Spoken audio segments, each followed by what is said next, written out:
ಆಗಿದೆ ಸರ್. ಅದಕ್ಕೆ ಹೇಳಿದಾವೆ ಸರ್. ಹೊಸಯ ಒಂದು ಪ್ರಶ್ನೆ ಬರೋದಿಲ್ಲ. ಇದೆಯಾ ಚೆಕ್ ಕೊಟ್ಟಿದ್ದ ಹೇಗೆ ರಿಜೆಕ್ಟ್ ಆಗುತ್ತೆ? ನಿಮ್ಮ ಪೇಮೆಂಟ್ ಎಲ್ಲ ಅಪ್ರೂವ್ ಆಗಿದ್ದಾರೆ ಈ ಸರ್. ಈಗ ಡಿಬಿಟಿ ಇದೆ ಸರ್. ಸಬ್ಮಿಷನ್ ಚೆಕ್ ಕೊಟ್ಟಿದ್ದು ನಿಜ ಇದೆ ಸರ್.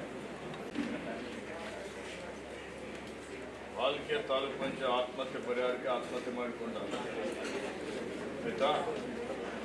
ಇವರಿಗೆ ಇಲ್ಲಿವರೆಗೆ ಖಾತೆ ಹಣ ಜಮಾ ಆಗಿಲ್ಲ. ನಾನು ಹೋದ ಸಲ ನಿಮ್ಮ ಗಮನಕ್ಕೆ ತಂದಿದ್ದೆ. ನಾನು ನಿಮ್ಮ ಡಿಸಾಸ್ಟರ್ ಮ್ಯಾನೇಜ್ಮೆಂಟ್ ಸೆಕ್ರೆಟರಿಗೂ ಮಾತಾಡಿದ್ದೆ. ಯಾರು ಇದ್ದಾರಲ್ಲ ರಶ್ಮಿ, ನೀವು ಅರ್ಥ ಮಾಡ್ಕೊಂಡಿಲ್ಲ. ಹೇಳಿದ ಅರ್ಥ ಮಾಡ್ಕೊಂಡಿಲ್ಲ. ಅಲ್ಲಮ್ಮ ಅಲ್ಲ, ಯಾವಾಗ ಆಗಿರ್ಬೋದು, ನವೆಂಬರ್ ಆಗಿರ್ಬೋದು, ಯಾವಾಗ ಆಗಿರ್ಬೋದು. ಚೆಕ್ ನಾವು ಯಾವತ್ತು ಕೊಟ್ಟಿದ್ದೇವೆ? 29 ಜುಲೈ 2024 ನಾನೇ ಕೊಟ್ಟಿದ್ದೇನೆ. ಇದು ಒಂದ್ಸಲ ಹೇಳಿದ್ದೇನೆ ನಿಮ್ಮ ಗಮನಕ್ಕೂ ಮತ್ತೆ ಜಿಲ್ಲಾಧಿಕಾರಿ ಗಮನಕ್ಕೂ ತಂದಿದ್ದೇನೆ. ಇವರಿಗೆ ಯಾಕೆ ದುಡ್ಡು ಮುಟ್ಟಿಲ್ಲ? ನಮ್ಮ ಕಡೆಯಿಂದ ಚೆಕ್ ಮೂಲಕ ಪೇಮೆಂಟ್ ಆಗ್ತಿದೆ ಸರ್. ಕ್ರಮೇಣವಾಗಿ ಡಿಬಿಟಿ ಮೂಲಕ ಪೇಮೆಂಟ್ ಆಗ್ತಾ ಇದೆ ಸರ್. ಇಂಥವು ತಮ್ಮದು ಬಾಲ್ಕಿದ ಒಂದು ಕೇಸ್, ಉಳಿದಂತ 5 ಕೇಸ್ ಸರ್. ಜಾಸ್ತಿ ಇದೆ. ಎಷ್ಟು ಟೋಟಲ್ 8 ಪಾಯಿಂಟ್ ಇದೆ. ಒಂದು ಬಡಿಮೆ ಸುಟ್ಟಿದೆ ಸರ್.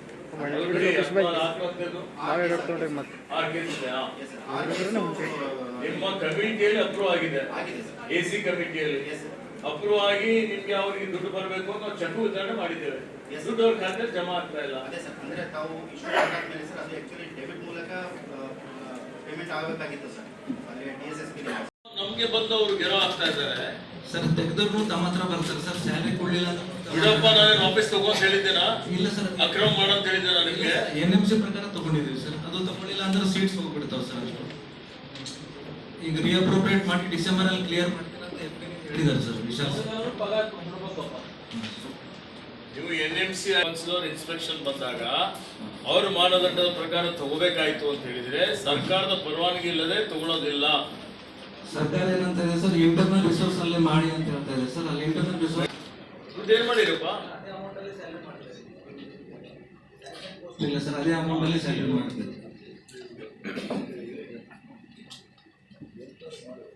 ಎಷ್ಟದ ಬ್ಯಾಲೆನ್ಸ್?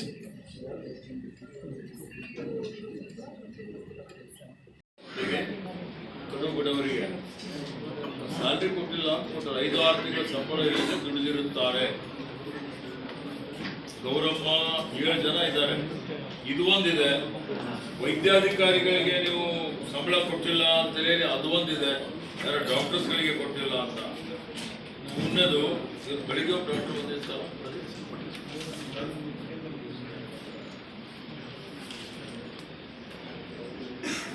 ಡಾಕ್ಟರ್ ಆರತಿ ಚೌಹಾಣ್ ರಿಮ್ಸ್ ಅಲ್ಲಿ 4/8/2023 to 4/8/2024 ಕೆಲಸ ತಗೊಂಡಿದ್ದೀರಿ.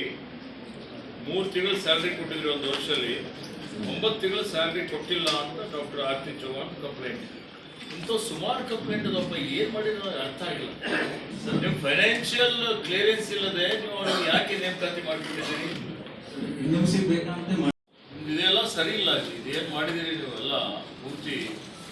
ನಿಮಗೆ ಸಂಬಳ ಇಲ್ಲದೆ ನೇಮಕಾತಿ ಮಾಡ್ಕೊಳ್ಳೋದು, ತೆಗೆಯೋದು, ಡಾಕ್ಟರ್ಸ್ಗಳಿಗೆ ಎಲ್ಲ ಕಡೆ ಮೆಸೇಜ್ ಏನು ಹೋಗುತ್ತೆ?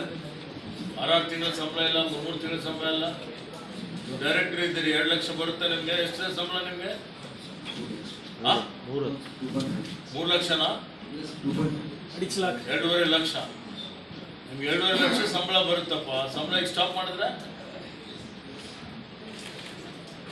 ಕೂಲಿ ಕಾರ್ಮಿಕರೆಲ್ಲ ಓಡಾಡಿ ಅವ್ರದ್ದೆಲ್ಲ ಸ್ವಚ್ಛತೆ ಮಾಡಿಕೊಂಡು ಡಿ ಗ್ರೂಪ್ ಮಾಡಿಕೊಂಡು ಸಂಬಳ ಕೊಡಲೇ ಶೇಕ್ಫುಲ್ ಇದು.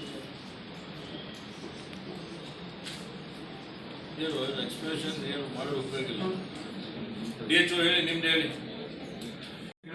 ಆಕಳುಗಳು ಎತ್ತುಗಳು ಕಸಾಯಿಖಾನೆಗೆ ಹೋಗೋದು ಎಷ್ಟು ಪ್ರಕರಣಗಳು ತಡೆದಿರಿ? ಎಷ್ಟು ಮಂದಿ ಮೇಲೆ FIR ಆಗ್ಯದ ಸರ್? ಜಾಗೃತಿ ಮೂಡಿಸಿ, ಮೊದಲು ಜಾಗೃತಿ ಮೂಡಿಸಿ ಆ ರೀತಿಯಲ್ಲಿ ಆಗದ ರೀತಿಯಲ್ಲಿ ನೀವು ಗೋಶಾಲೆ ಪ್ರಾರಂಭ ಮಾಡೋದಕ್ಕೆ ವ್ಯವಸ್ಥೆ ಮಾಡಿ. ಎಲ್ಲಿ ಆಕಳುಗಳು ಕಾಣಬೇಕು ಸರ್? ಒಂದ್ ಸಮಯ ರೋಡ್ ಮೇಲೆ ಹೊಂಟ್ರೆ ಅರ್ಧ ತಾಸು ದನಗಳು ಹೊಂಟ್ರೆ ಆಕಳುಗಳು ಹೊಂಟ್ರೆ ಸೈಡ್ ಸಿಗ್ತಿಲ್ಲ. ನಿಮ್ಗೆ ಎಲ್ಲಿ ಹೋಗಿ ಆಕಳುಗಳು ಎತ್ತುಗಳು ಕಾಲಾದಂತ ಪರಿಸ್ಥಿತಿ ನಿರ್ಮಾಣ ಆಗ್ತದ. ಒಂದ್ ವೇಳೆ ಇದು ಹಿಂಗೆ ಇಲಾಖೆ ಸುಮ್ ಕೊಡ್ತು ಅಂದ್ರೆ ಇದೊಂದು ಭಯಾನಕ ಆಗ್ತದೆ ಸರ್. ಆಕಳು ಎಲ್ಲೆಲ್ಲಿ ಇದಾವಲ್ಲ, ಹಾ ಸರ್, ಸ್ವಲ್ಪ ಬೆಲೆನೂ ಬರ್ತಾ ಇದೆ. ಎಲ್ಲರೂ ಹಾಲು ಉತ್ಪಾದನೆ ಜಾಸ್ತಿ ಆಗ್ತಾ ಇದೆ ನೋಡಿ. ಈಗ ನಮ್ಮಲ್ಲಿ ಹಾಲು ಉತ್ಪಾದನೆ ಕಡಿಮೆ ಇದೆ. ಹಾ ಸರ್. ಹೌದಾ? ಎಷ್ಟು ಜಾಸ್ತಿ ಆಗಿದೆ ರೀ? ಹಿಂದೆ ಎಷ್ಟಿತ್ತು? ಅದನ್ನು ಜಾಸ್ತಿ ಆಗಿದೆ. ಅಲ್ಲ, ಒಂದು ಪ್ರಕಾರ 40,000 ಅಲ್ಲ, 5 ಲಕ್ಷಕ್ಕೆ ಹೋಗ್ಬೇಕು. ನಮ್ಮಲ್ಲಿ ಕೋಲಾರಲ್ಲಿ 10 ಲಕ್ಷ ಆಗುತ್ತೆ. 10 ಲಕ್ಷ ಲೀಟರ್ ಉತ್ಪಾದನೆ ಮಾಡ್ತಾರೆ. ಅಲ್ಲ, ನಾನ್ ತಿನ್ ಸರ್ ಒಂದರ ಇಡೀ ಪೊಲೀಸರು ಒಂದು ಹೇಳಿ ಸರ್, SP ಅವ್ರ ಗಮನಕ್ಕೆ ಇರುತ್ತೆ. ಅಥವಾ ಎಲ್ಲಿ ಆಗಿಲ್ಲ ಅಂತ ಹೇಳಿ ನಾನು ನಿಮ್ಗೆ ವಿತ್ ಎವಿಡೆನ್ಸ್ ತಗೊಂಡ್ ಬರ್ತೀನಿ ಸರ್.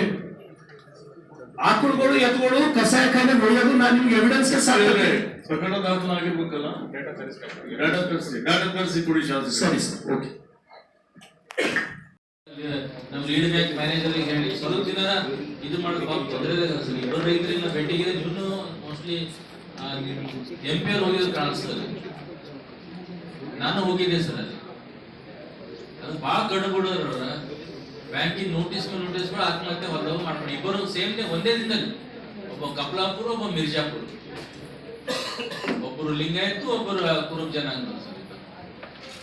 ಅದು ಎಲ್ಲಿಗೆ ಬಂತು, ಏನ್ ಬಂತು, ಎಲ್ಲಿ ಅದು ಎಲ್ಲಿಗೆ ಆತ್ಮಹತ್ಯೆ ಸಮಸ್ಯೆಗೆ ಪರಿಹಾರ ಇಲ್ಲ ಸರ್. ನಾವು ಮನೆಯವರಿಗೆ ಹೇಳಿದ್ದೀವಿ, ಅವರಿಗೆ ಆತ್ಮವಿಶ್ವಾಸ ತುಂಬುವಂತ ಕೆಲಸ ನಾವು ಮಾಡಬೇಕಾಗಿದೆ. ಅದಕ್ಕೆ ಆ ದೃಷ್ಟಿಯಿಂದ ಯಾರು ಲೀಡ್ ಬ್ಯಾಂಕ್ ಮ್ಯಾನೇಜರ್ ಯಾರಿದ್ದಾರೆ ಸರ್, ಮಾನವೀಯತೆ ದೃಷ್ಟಿಯಿಂದ ಸರ್ಕಾರ ಕೊಡ್ಲಕ್ಕೆ ಹೇಳಿ ಸರ್.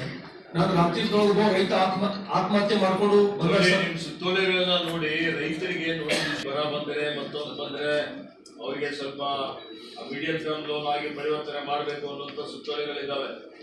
ಆ ರೀತಿಯಲ್ಲಿ ಆಕ್ಷನ್ ತಗೊಳ್ಳಿಕ್ಕೆ ಮಾಡಿ. ಸರಿ ಸರ್, ರೈತರಿಗೆ ತೊಂದರೆ ಆಗದ ರೀತಿಯಲ್ಲಿ ಒಂದು ಸುತ್ತೋಲೆ ಕಳಿಸಿ. ಸರಿ ಸರ್, ಓಕೆ.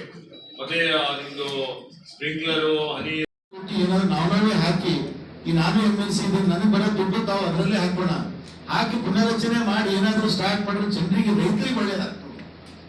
ಯಾಕೆ ನಾವು ಮಾಡ್ಬಾರ್ದು ಸರ್ ಇದು? ಯಾಕಂದ್ರೆ BSSK ಬಗ್ಗೆ ಯಾರು ಎಲ್ಲ ನಾವು ಮಾತಾಡ್ತೀವಿ. ನಾನ್ ಕೇಳ್ತಿರೋದು, ಈ ಬೀದರ್ ಜಿಲ್ಲೆ BSSK ಶುಗರ್ ಫ್ಯಾಕ್ಟ್ರಿ ನಮ್ ಕೈಲಿ ಒಂದು ಪುನಃ ರಚನೆ ಆಯ್ತು ಅಂದ್ರೆ ಇದೊಂದು ಹೆಸರಾಗ್ತದೆ ಸರ್. ಯಾಕಂತ ನೋಡ್ತಾ ಇದ್ರಿ ಸಾಕಷ್ಟು ಕಬ್ಬು ಬೆಳೆದಿದೆ ಇವಾಗ. ಈ ಮಳೆ ಜಾಸ್ತಿ ಆಗೋದ್ರಿಂದ ಅದಕ್ಕೆ ರೈತರು ಎಲ್ಲರೂ ಸಂಕಷ್ಟದಲ್ಲಿದ್ದಾರೆ. ನಾವೆಲ್ಲರೂ ರೈತರ ಮಕ್ಕಳೇ, ಏನಾದ್ರೂ ಮಾಡಿ ಇದು ನಂದು ರೈತರ ಕಡೆಯಿಂದ ಮತ್ತು ನನ್ನ ಕಡೆಯಿಂದ ತಮ್ಮ ಒಂದು ಪುನರ್ರಚನೆ ಮಾಡಿ ಆರಂಭ ಮಾಡಿದ್ರೆ ತಮಗೆ ತುಂಬದೇ ಧನ್ಯವಾದ ಹೇಳ್ತೀನಿ ಸರ್. ನಾನು ಬಂದ್ ಬಿದ್ದಿದೆ, ಆ ಬಂದ್ ಬಿದ್ದಿದ್ದಕ್ಕೆ ಚಾಲು ಮಾಡಬೇಕಿತ್ತಂದ್ರೆ ಒಂದ್ ಈಶ್ವರ್ ಖಂಡ್ರೆ ಚಾಲು ಮಾಡಬಹುದು, ಅಮರ್ ಖಂಡ್ರೆ ಚಾಲು ಮಾಡಬಹುದು. ಅದಕ್ಕೆ ಅರ್ಥ ಬಿಟ್ಟು ಮತ್ತೊಂದು ಅಧ್ಯಕ್ಷರು, ಅಲ್ಲಿನ ಅಧ್ಯಕ್ಷರಿದ್ದಾರೆ ಸುಭಾಷ್ ಕಲ್ಲೂರ್ ಅವರು ಏನ್ ಹೇಳ್ತಿದಾರೆ, ನೀವು ಯಾರೋ ಫ್ಯಾಕ್ಟರಿ ನಡೆಸ್ರಿ, ಸರ್ಕಾರ ನೀವು ನಡೆಸ್ರಿ, ಅಥವಾ ಗಾಂಧಿ ಒಳ್ಳೆಯದು ಮ್ಯಾನೇಜ್ಮೆಂಟ್ ಮಾಡ್ತಾ ಇದ್ದಾರೆ ಅವ್ರನ್ನೂ ನಡೆಸ್ತಾ ಅಂದ್ರೂ ಅವ್ರ ಬೋರ್ಡ್ ಆಫ್ ಡೈರೆಕ್ಟರ್ಸ್ ಅಧ್ಯಕ್ಷರು ರೆಡಿಯಾಗಿ ಕೊಡ್ಲಕ್ ತಯಾರಿದ್ದಾರೆ. ಏರ್ಪೋರ್ಟ್ ಒಂದು ನೆಸೆಸರಿ ಇಲ್ಲ ನಮ್ಮ ಬೀದರ್ ಜನಗಳಿಗೆ ಮತ್ತೆ ರೈತರಿಗೆ. ಮತ್ತೊಂದೇನಿದೆ ಮಂತ್ರಿಗಳೇ, ಬಾಲಿಕಿದ್ರಾಗ ಅವರದ್ದಾಗ ಪ್ರಾಬ್ಲಮ್ ಇಲ್ಲ ರೈತರದು. ಯಾಕಂದ್ರೆ ಬಾಲ್ಕಿ ಚಾರ್ಜ್ ಸೆಕ್ಟರ್ದು ಮಂತ್ರಿ ಶುಗರ್ ಫ್ಯಾಕ್ಟ್ರಿ ಇದೆ, ಅವ್ರನ್ನ ಮುಂಚೆ ಅವ್ರದ್ದು ಫಾರ್ಮರ್ ಕಪ್ ಹೋಗ್ತದೆ. ಈ ಪ್ರಾಬ್ಲಮ್ ಬರ್ತಾ ಇರೋದು ಹುಮ್ನಾಬಾದ್ ತಾಲೂಕ ಮಂದಿಗೆ ಸರ್. ಮತ್ತೆ ಅಷ್ಟು ಸೌತ್ ಬಸವ ಕಲ್ಯಾಣ ಜನಗಳಿಗೆ ಅಲ್ಲಿ ಬಾಲ್ಕಿ ಕನ್ವರ್ಟ್ ಆಗಿ ಒಯ್ತಾ ಇದ್ದಾರೆ. ಯಾಕಂದ್ರೆ ಈ ಸಲ ಏನಾಗಿದೆ ಸರ್, ಕಬ್ಬು ಜಾಸ್ತಿ ಇದೆ, ಮತ್ತೆ ಈ ಸಲ ಮಳಿ ಜಾಸ್ತಿ ಆಗಿ ಕೇಳಿದ್ರು ಮುಂದಿನ ಸೀಸನ್ ಮತ್ತೆ ಇದಕ್ಕೆ ಡಬಲ್ ಕಬ್ಬು ಇದೆ. ಈ ನಾನು ಕೇಳಿದ ಆಭಾರ್ ಖಂಡ್ರೆ ಅಧ್ಯಕ್ಷರಿಗೆ, ಇಲ್ಲ ಸರ್ ಈ ಸಲ 25,000 ಲಕ್ಷ ಕಬ್ಬಿದೆ ಅಂತ ಸರ್. ಈಗ ಇವ್ರು ಎಲ್ಲರೂ ಕ್ರಾಶ್ ಮಾಡಿದ್ರು ಕಬ್ಬ ಹೋಗ್ತಾ ಇದೆ 18-20 ಲಕ್ಷ ಟನ್ ಹೋಗ್ತದೆ ಸರ್. ಇವ್ರು 4 ಶುಗರ್ ಫ್ಯಾಕ್ಟರಿ ಮತ್ತು ಎಲ್ಲರೂ ಕಲ್ತಿ ಸರಿಯಾಗಿ ನಡೆದ್ರು ಇನ್ನು 5-6 ಲಕ್ಷ ಕಬ್ಬು ಉಳಿತದ ಅಂತ ಹೇಳ್ತಾ ಇದ್ದಾರೆ ಸರ್. ಈ ರೀತಿ ಆಯ್ತಂದ್ರೆ ರೈತರದು, ಈ ರೈತರು ಪೇಮೆಂಟ್ ಕೇಳ್ತಾ ಇಲ್ಲ ಸರ್. ನಮ್ ಕಬ್ಬು ಯಾವಾಗ ಹೋಗ್ತದ, ಯಾವಾಗ ಫ್ಯಾಕ್ಟ್ರಿ ಚಾಲು ಆಗ್ತದ ಅಂತ ಇದೆ. ಅದು ನಿಮ್ಮಿಂದು ಸಾಧ್ಯ ಅದ ಸರ್. ಏನ್ ಮಾಡ್ತೀರಿ ಏನಿಲ್ಲ, ಎಲ್ಲರೂ ಕಡಿದು ಇದು ಒಂದು ರೈತರ ಕಡಿದಾಗ್ಲಿ ಎಲ್ಲರ ಕಡಿಂದ BSSK ಒಂದು ಚಾಲು ಮಾಡಿಕೊಟ್ರಿ ಅಂದ್ರೆ ಸರ್, ಇದು ಹ್ಯಾಂಗ ಈಗ ಹೇಳ್ತಾ ಇದ್ದಾರೆ ನೋಡ್ರಿ ಸರ್, ಈಶ್ವರ್ ಖಂಡ್ರೆ ಇದ್ದಾಗ ಚೆನ್ನಾಗಿತ್ತು ಅಂತ. ಮುಂದೆ ಸರ್ ನಿಮ್ಮ ಮಕ್ಕಳು ನಮ್ಮ ಮಕ್ಕಳು ಅವಾಗ ಹೇಳ್ತಾರೆ ಸರ್, ಮತ್ತೆ ನಡು ಬಂದ್ಬಿಟ್ಟಿತ್ತಪ್ಪ BSSK ಫ್ಯಾಕ್ಟ್ರಿ ಈಶ್ವರ್ ಖಂಡ್ರೆ ಅವರು ಚಾಲು ಮಾಡ್ಯಾರಂತ, ಅದನ್ನು ಮಾಡಿಕೊಟ್ರು ಒಳ್ಳೇದಾಯ್ತು ಅಂತ ಹೇಳ್ತಾ ಇದ್ದೀನಿ.